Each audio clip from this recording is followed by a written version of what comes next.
ఇక ఆంధ్రాల ఇంకా ఎన్నికలకు 2 నెలల టైం ఉన్నా గానీ ముందే అన్ని పనులు సర్దుబాటు చేసుకుంటురులా. అయితే ముఖ్య పార్టీలే కాదుల్లో గిట్లా చిన్న చితక పార్టీలే పెద్ద ఎత్తున ప్లాన్ చేసుకున్నాయంటే చూడుర్రిగా ఈసారి ఎన్నికలు ఆంధ్రాలో ఎట్లుంటాయో.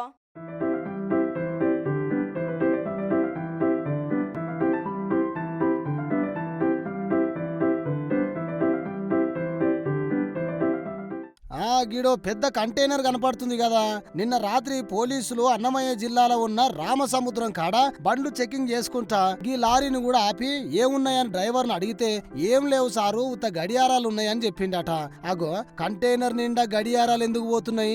గింత పెద్దగా గడియారాల దుకాణం ఎవరు తెరిచిర్రు? గంతగానం వీటికి డిమాండ్ ఎప్పుడు పెరిగింది అని డౌట్ అనుమానంతో పోలీసులు లారీని ఓపెన్ చేసి చూస్తే నిజంగానే గడియారాలు ఉన్నాయి. కాకపోతే కంపెనీ పేరు ఉండే జాగల గిట్ల జనం కోసమే ఉంటా, జనం వెంటే ఉంటా, జనంతోనే ఉంటా, మీ బిడ్డనై వస్తున్నా, ఆశీర్వదించండి మీ రామచంద్ర యాదవ్ భారత చైతన్య యువజన పార్టీ అని పార్టీ స్లోగను ఆయన పోట్వా పెట్టి ఉన్నాయి. అయితే ఇంకొన్ని రోజులల్లా ఎన్నికలు దగ్గరికి వస్తున్నాయి.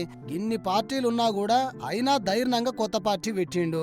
ఇప్పుడు జనాలకు ఎట్లా దగ్గర కావాలి అని ప్లాన్ వేసి గిట్ల గడియారాలు వంచి జనాలను మచ్చిక చేసుకోనికే గడియారాల ఉపాయం చేసిండట.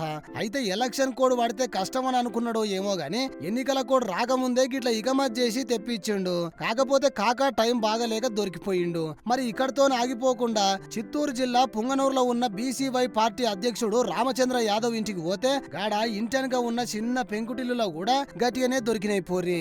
అన్ని కలిపి 6500 గోడ గడియారాలు బయటపడ్డాయి. అంటే చూడుర్రి ఎంత ముందు జాగ్రత్తగా ఉన్నాడో సారు.